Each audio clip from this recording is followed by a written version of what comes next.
था कि अगर वो 3 घंटे करेंगे तो मैं 4 घंटे करूंगा। अगर वो कॉन्टेस्ट रोज दे रहे हैं, कॉन्टेस्ट ठीक है, मेरे से कॉन्टेस्ट में क्वेश्चन नहीं हो रहे, पर अब सॉल्विंग मैं जरूर करूंगा। पहले तो वो छोड़ दो कि अगर आप एनटीसी से हो, सीएसआईटी में तो इतने अच्छे बंदे हैं तो नहीं है। At the end of the day 3 question होंगे। अगर वो 3 क्वेश्चन आप आधे घंटे में करते हो तो आप एक्सपर्ट हो, आप 3 घंटे में 1 घंटे में करते हो तो आप स्पेशलिस्ट हो।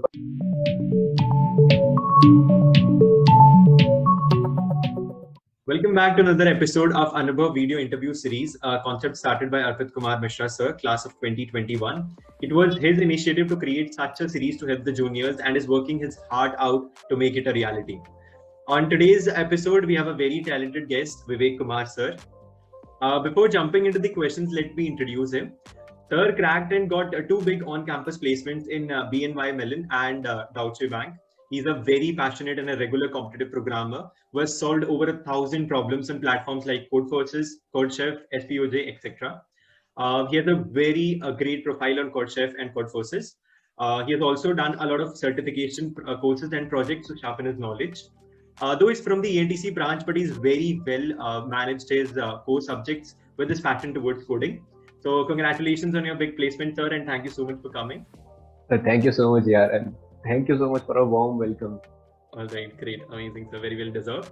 All right, so start karte fir aaj the questions round. So first question for you, sir. How was your college experience? Like any favorite memories or anything you wish to cherish forever? So, like any other guy, school or college life is the best part of my life also. I explored like each and everything in the college, be it related to tech, cultural or sports. The reason behind it was I was appointed at CR, so voluntary or forcefully I have to attend each and every event.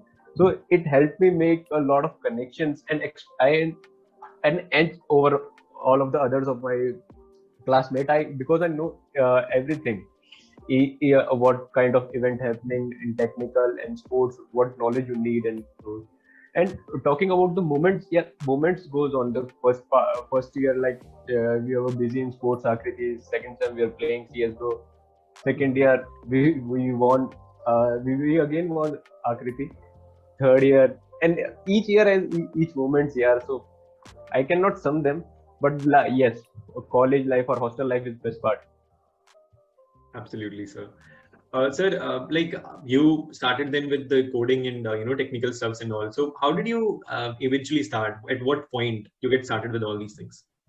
I was not new to coding. I have CS in my 12th also, so and I have done some hackering in my first year. But then I felt like okay, let's explore each and everything. So in second year, I tried robotics, and no offense to robotics people, but I didn't like it that much.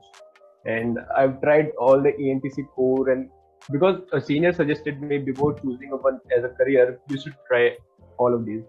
So uh, compared to coding, I didn't like those things that much. So in second year, second sem, it was finalized that I have to move forward with coding, and I will give my 100% to coding only.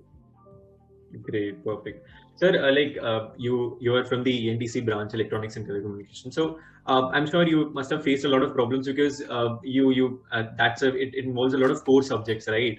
So how did you overcome this problem of managing your time, maybe, or managing the core subjects with your passion or towards coding? ENTC is a bit harder now. I can say that, right? Because I've studied all the fundamental subjects of CSIT also. आप example ही लो, like dealt होता है IT में, वो उनको सबसे hard लगता है, but easiest in the second year of ENT. तो बट मेरा था कि फर्स्ट थिंग फर्स्ट, तो जब भी एग्जाम्स आते थे और प्रैक्टिकल्स आते थे तो मैं कोडिंग से ब्रेक ले लेता था थोड़ा। और मैं क्लासेस और प्रैक्टिकल्स में इतना जाता नहीं था, ना इतना सुनता था, बस अटेंडेंस मेंटेन करने के लिए जाता था। वहां पे भी मैं लॉजिक ही सोच रहा होता था। पर जब भी एग्जाम और प्रैक आते थे, फाइनल एग्जाम, तो मैं किसी लाइक सौम्यकांत या अमर को ले जाके प्रैक्टिकल सारे परफॉर्म करता था और थोड़ा ब्रेक लेके कोडिंग से ईएनटी से अच्छे से कर लेता था। तो एक मिथ होती है हमारी कॉलेज में कि एसजीपी इतनी मैटर नहीं करती, पर वो करती है, आप सबको पता ही है। तो फिर मैं जब भी एग्जाम्स वगैरह आते थे तो मैं कोडिंग से हल्का सा ब्रेक लेके यहाँ पे स्टार्ट कर देता था ईएनटी से। और दूसरी प्रॉब्लम जो मैंने फेस की थी ईएनटी से, थर्ड ईयर, मैं सेकंड ईयर सेकंड सेम में स्टार्ट की थी कोडिंग। तो मेरे बैच में एनटीसी में कोई एकदम कॉम्पिटेटिव नहीं करता था। तो मतलब कुछ टिप्स एंड ट्रिक्स होती हैं सीपी की, जो मतलब, या तो कोडिंग क्लब, मैंने कोडिंग क्लब की क्लासेस अटेंड नहीं की थी, तो वो सब चीजें मुझे नहीं पता थी। और तो थोड़ा हेजिटेशन भी आती है आपको अपने बैचमेट से पूछने में उस टाइम पे, क्योंकि अगर लगता है कि वो लोग थोड़ा सा बेटर है आपसे, तो वहाँ पे थोड़ी प्रॉब्लम हुई। वहाँ पे फिर मैंने मतलब खुद ही सर्च करता था थोड़ा, फिर बाद में थोड़ा थोड़ा मतलब हुआ, जब लगने लगा कि हाँ आता है, तो फिर मैं लोगों को अप्रोच करना शुरू किया। बस यही है कि मतलब कि आप, मैं इतना अप्रोच नहीं करता था, पर अगर आप अप्रोच करोगे बंदों को तो बंदे बहुत हेल्पफुल होते हैं। लेकिन मेरे को बाद में भुक्ति, नीरज 2020 बैच, शशांक को जाइए, अरुण सर, ये 3-4 लोग थे जिनने बाद में मेरे को बहुत हेल्प की। तो स्टार्टिंग में थोड़ी प्रॉब्लम हुई थी सेकंड ईयर, सेकंड और थर्ड ईयर में, पर बाद में जब एक बार पता चलने लग गया कि क्या प्रॉब्लम आती है, तो कहाँ जाना है, कैसे करना है, तो वो थोड़ा आ गया था रूटीन में। अमेजिंग अमेजिंग सर, काफी अमेजिंग। सो सर आपकी मतलब प्रोफाइल है वो बहुत, you know, I check your profile and बहुत interesting, like you have very, you are very strong in data structures and all, and but you don't have any, you know, prior internship experience. So how did you manage ये सारी चीजें? Like internship, ये मेरे को भी पता था कि मेरे पास इंटर्नशिप नहीं है, तो इंटरव्यूज में जाने से पहले मैंने सीनियर्स, थोड़ा उन सीनियर से गाइड लिया था जिनके पास इंटर्नशिप नहीं थी और वो फिर भी उन्होंने क्रैक किया। तो बेसिकली फिर उन्होंने मेरे को बताया कि ये फिर आपका फॉल हो जाता है प्रोजेक्ट्स पे। तो आप, उन्होंने बोला कि प्रोजेक्ट्स ऐसे रखो जहाँ पे आप जिस चीज में स्ट्रांग हो वो रखें। तो मैंने डीएसए के प्रोजेक्ट रखे। फिर उन्होंने बोला एक ऐसी टेक होनी चाहिए जो अभी रिसेंटली यूज होनी चाहिए, हो रही हो, ब्लॉकचेन या एमएल। तो मैंने एमएल पढ़ी, और एक डेटाबेस रिलेटेड प्रोजेक्ट रखा था फॉर फंडामेंटल्स इन कूप्स इम्प्लीमेंटेशन के लिए। तो फिर ये प्रोजेक्ट थोरोली करने के बाद तो मैं वहाँ कवर कर लेता था। वहाँ बस थोड़े ट्रिकी क्वेश्चन वो ये पूछते थे कि अगर आप इतने अच्छे हो तो आपको इंटर्नशिप क्यों नहीं मिली। तो फिर वहाँ पे बस आपको पॉसिबल रीजंस देने होते थे, और फिर वो बोलते थे कि वो 6 मंथ्स पहले वाले विवेक में और अब में क्या डिफरेंस है, आपने उन प्रॉब्लम्स को ओवरकम किया है क्या, किया है तो कैसे किया है। ये वाला पार्ट हो जाता था। अगर प्रोजेक्ट अच्छे से कर लो और थोड़ा इम्प्रूव कर लो, तो मैं बता देता था उन्हें कि तब मेरा रिज्यूमे शायद वीक था तो शॉर्टलिस्ट नहीं हुआ, अब मेरा स्ट्रॉन्ग है, तब मेरे में कोई टेक रिलेटेड प्रोजेक्ट नहीं था, अब है। बाकी डीएसए तो मैं रेगुलरली कर ही रहा था, तो ये इसलिए मैं थोड़ा शायद इसकी वजह से वहाँ पे मिल जाता है। अमेजिंग सर, काफी अमेजिंग। सो सर जैसे आपके बैच में you mentioned that people were not doing, you know, people were not into coding वगैरह, तो what kept you going, like कोई सोर्स ऑफ मोटिवेशन जो, you know, which kept you moving forward, ऐसे कुछ? As I told you, I was late to the party in terms of coding, right? तो right right. Motivation वही था कि यार जो मेरे बैचमेट्स है वो मेरे से काफी आगे निकल चुके हैं, तो मेरे को काफी उनको कैचअप करना है। तो मैं रेडी था कि अगर वो 3 घंटे करेंगे तो मैं 4 घंटे करूंगा। अगर वो कॉन्टेस्ट रोज दे रहे हैं, कॉन्टेस्ट ठीक है, मेरे से कॉन्टेस्ट में क्वेश्चन नहीं हो रहे, पर अब सॉल्विंग मैं जरूर करूंगा। और उसके बाद यार मैंने थर्ड ईयर, मतलब मैंने अपना थर्ड ईयर काफी अच्छी तरह किया, क्योंकि मोटिवेशन तो यही थी कि कोडिंग मेरे को पसंद आने लगी। और बेसिकली प्राइम मोटिवेशन या प्राइम रीजन आपको कॉलेज आने का यही होता है कि आपको अच्छी प्लेसमेंट चाहिए, तो वो एक रीजन था। तो मैं वो नीरज 2020 बैच, उसने मेरे को काफी चीजें सिखाई, अभी चीजें पढ़ाई। हम लोग, मैं और शशांक उसके रूम पे जाते थे, तो वहां से चीजें थोड़ी सिंपल होने लगी। वहां से मतलब मुझे लगने लगा एक बार फिर मेरे स्कोर, मतलब मैं रेटिंग्स बढ़ने लगी, मेरे को रिजल्ट दिखने लगे। तो एक बार जब आपको रिजल्ट दिखने लग जाते हो तो चीजें अचीवेबल लगती हैं कि हाँ आप कर रहे हो तो अब हो सकता है। तो वो एक टाइप की मोटिवेशन थी कि रिजल्ट्स मेरे को दिखने लग गए थे, तो मेरे को लगा हाँ अब अचीवेबल है, ऐसा कुछ नहीं है। अगर उन लोगों ने जल्दी स्टार्ट किया था तो now I can easily achieve that. Amazing amazing, काफी काफी इंस्पायरिंग। सर जैसे आपने बताया, लाइक इनिशियली आपने, यू नो, इतना अप्रोच नहीं किया सीनियर्स को, बट जैसे ही आपने किया, you found it very beneficial. So for the juniors आप क्या कहना चाहेंगे कि कैसे अप्रोच करें, यू नो, सीनियर्स को एंड ऑल, कैसे सीख करें वो अपॉर्चुनिटी एंड हेल्प? देख यार, फर्स्टली अपना एआईटी कल्चर काफी अच्छा है। कोडिंग क्लब क्लासेस लेता है, वहाँ पे अगर आप अटेंड करोगे तो मेरे को लगता है कुछ मिस आउट होगा। पर अगर किसी भी रीजन से आप फर्स्ट ईयर में कुछ ज्यादा चिल थे और आपको सेकंड ईयर में लग रहा है कि आपको करना है, तो ऐसा कोई प्रॉब्लम नहीं है। अब मैं हेजिटेट किया तो मैं, मेरे को उसका थोड़ा सा मेरे टाइम ज्यादा गया, तो मैं वो नहीं कहूंगा कि आप हेजिटेट हो। आप अपनी ब्रांच से स्टार्ट कीजिए, आप अपने ब्रांच के सीनियर देखिए। अभी तो ऑलमोस्ट हर मैक में बंदे कोडिंग करते हैं, तो आपको एक बार आप अपने ब्रांच से करेंगे तो फिर आपको अच्छे अच्छे लोग मिलेंगे जो कॉम्पिटिटिव है भी। और नहीं तो फिर आप डायरेक्ट प्लेटफॉर्म पे रीच आउट कीजिए, कोड फोर्सेस में मैसेज कर दीजिए। कोई नहीं, मैं कर देता था इस कॉन्टेस्ट के बाद ही कि सर ये नहीं हुआ मैच, तो क्या करो। या मैं भी अपने जूनियर्स को बोल देता हूँ कि ठीक है, अगर कभी भी आप गुड डेज होते हैं, बैड डेज होते हैं, अगर बुरा लग रहा है कि नहीं हो रहा है तो फोन करके एक बार कॉल करके पूछ लो, कोई दिक्कत की बात नहीं होती। तो अभी तो जैसा लगता है मुझे एआईटी का कल्चर ऐसा है कि बहुत अप्रोचेबल है सीनियर्स, तो आपको ऐसे कोई डरने की बात नहीं है कि कैसा लगेगा कैसा नहीं। और एक वो है कि लोग रेटिंग को बहुत लेते हैं, तो ठीक है, रेटिंग से इतना डरिए मत, पर प्रैक्टिस करते रहिए और रेटिंग भी आपको इम्प्रूव होते हुए दिखेगी। अचानक से तो कुछ नहीं होना, पर वही है, मतलब बेसिकली एक मिस्टेक मैं ये करता था, जैसे कि सपोज मेरे से एक क्वेश्चन नहीं हुआ, ठीक है, मैंने टॉपिक्स पढ़े और उस क्वेश्चन में क्या हुआ था कि मैंने कोई सिली मिस्टेक की थी, मैंने उससे तो उस पर ध्यान नहीं दिया, मैंने फिर अगला दिया, फिर वो मिस्टेक हुई, तो फिर मुझे लगता है यार मैंने इतना पढ़ लिया फिर भी नहीं हुआ। पर जो उसका सोल्यूशन ये था कि मुझे एक बार कोड को ड्राई रन कर लेना चाहिए था। तो जो आपकी प्रॉब्लम आ रही है ना, आप उस चीज पे वर्क करो। ये नहीं कि आप पढ़ रहे हो यार मेरे को तो इतने सारे टॉपिक्स पता, उसको इतना नहीं पता, तब भी उसका हो रहा है। प्रॉब्लम मतलब कुछ और है। तो वो अगर आप अपने सीनियर से पूछते हो तो वो उनको वो गलतियां उन्हें भी की है, उनके पास वो एक्सपीरियंस है। तो वो ये इसलिए हम ये साइट बना रहे हैं कि आप दूसरों के एक्सपीरियंस से सीखें, तो वो ज्यादा बेनिफिशियल रहेगा। आप भी उस सोल्यूशन पे पहुंच जाओगे सूनर और लेटर। पर अगर आप किसी की हेल्प लोगे, बेसिकली पेयर कोडिंग का यही फायदा है, तो आप किसी की हेल्प लोगे, उसके एक्सपीरियंस से सीखोगे तो मिस्टेक्स कम करोगे। Perfect, perfect, sir. काफी amazing. All right, so moving on to the next question, like you cracked two big companies like BNY and DB Bank. So how was your what was your placement strategy last couple of months में before cracking the companies? Yeah. Like देखिए, DSA तो सब लोग करते हैं, पर मैंने कुछ मतलब सीपी सब लोग करते हैं, कुछ चीजें होती हैं जो सीपी कवर नहीं करता है, लाइक जो लिंक लिस्ट या ट्री रिलेटेड क्वेश्चन या इंप्लीमेंट, वो वहाँ पे नहीं होते, क्योंकि नहीं आता वो सीपी में, ना कोई कॉन्टेस्ट में उससे रिलेटेड क्वेश्चन आते। तो मैंने उसके लिए लीड कोड और जीएफजी शुरू किया था।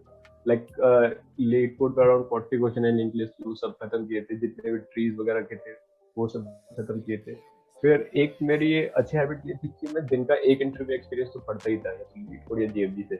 और बेसिकली जैसे वो इंटरव्यू एक्सपीरियंस पढ़ता था तो उसमें जो क्वेश्चन आ रहे थे वो देखता था वो मेरे से हो रहे नहीं हो रहे, या कुछ नया टॉपिक तो नहीं है जो छूट रखा हो।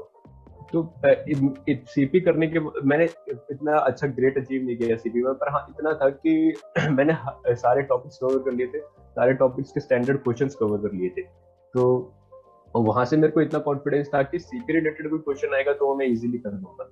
तो ये वाला पार्ट रह जाता है। उसके बाद थोड़ा सा जो सीपी करते हैं वो सीएस फंडामेंटल, हर कोई छोड़ देता है सीएस फंडामेंटल।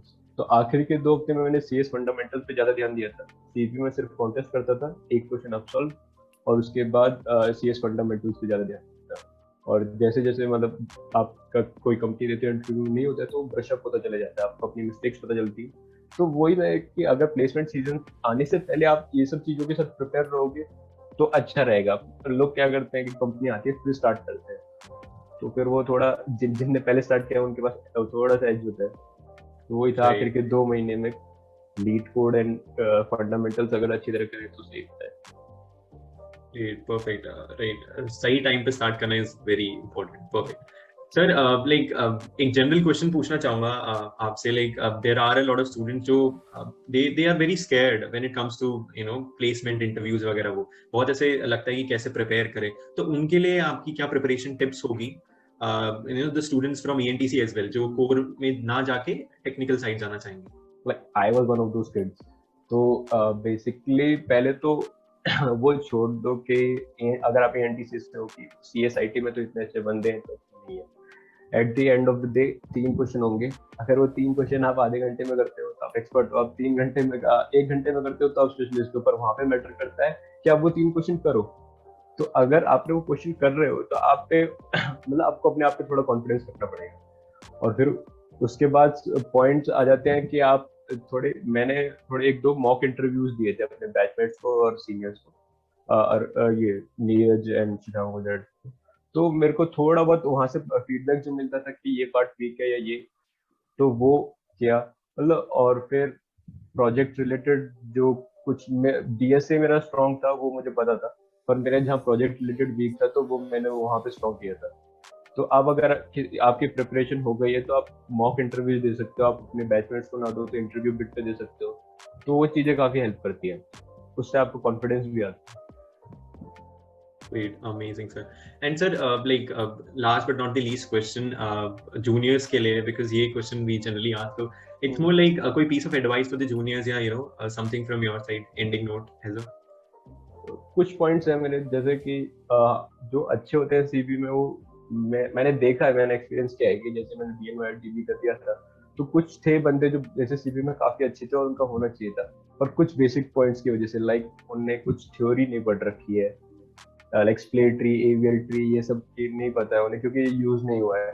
तो लोग ये चीजें मिस आउट कर देते हैं, जो छोटी छोटी चीजें मैंने लोगों का प्रोजेक्ट पे करते हुए देखा है। प्रोजेक्ट के बेसिक क्वेश्चंस होते हैं कि आपने क्या चैलेंजेस फेस किए, क्या इनोवेशन थी इसमें, या कुछ और नया चीज दे, तो मतलब लोग प्रोजेक्ट प्रिपेयर तो करके जाते हैं पर इतने अच्छे से प्रिपेयर नहीं करके जाते हैं। तो ये बेसिक स्क्रिप्टेड क्वेश्चंस है, अगर आप ये प्रोजेक्ट ये अच्छी तरह प्रिपेयर करके जाओ तो ये मैटर करता है। फिर जैसे आपसे ऊप्स पूछ रहे हैं वो, तो ऊप्स में वो आपसे पूछेंगे कि इसको रियल लाइफ एग्जांपल के साथ बताओ। डेफिनेशन तो जिन 10 बंदों ने इंटरव्यू है 10 के 10 बताएंगे, तो बंदे वो भी अच्छी तरह एक्सप्लेन नहीं कर पाते। लाइक मैं अपना एक इंस्टेंस बताऊंगा, DNY में मेरे से एक क्वेश्चन था, स्लाइडिंग विंडो का क्वेश्चन था वो, तो मेरे से, और मतलब वो बंदा कॉम्पिटेटिव नहीं करता था इसलिए, तो उसे STL नहीं पता था, तो बेसिकली उसने बोला कि ये मैं आप मेरे को लेमेंस लैंग्वेज में समझा के दे रहा हूँ। तो मैंने उसको एक्सप्लेन किया, तो उसका वो बहुत खुश हुआ, उसने कॉम्प्लीमेंट दिया कि बेस्ट एक्सप्लेनेशन था अब तक का। तो मतलब बेसिकली अगर आपने कोडिंग कर ली है 3rd 4th ईयर तक, तो अगर आप थोड़ी व्हाइट बोर्ड कोडिंग करो, थोड़ा या तो कोडिंग क्लास लो बंदों की, या अपने बैचमेट्स को ही समझाओ, because building a logic is one thing and explaining it is one thing. तो अगर आप बिल्ड कर लेते हो पर वहाँ एक्सप्लेन नहीं कर पाते हो, तो वो थोड़ा, मतलब ये थोड़े पॉइंट्स है जो मुझे लगता है जहाँ पे बंदे तो लैक आउट करते हैं। हाँ, मेहनत तो सभी करते हैं, पर ये अगर पॉइंट्स कवर करके रखें टाइम से तो सही रहता है।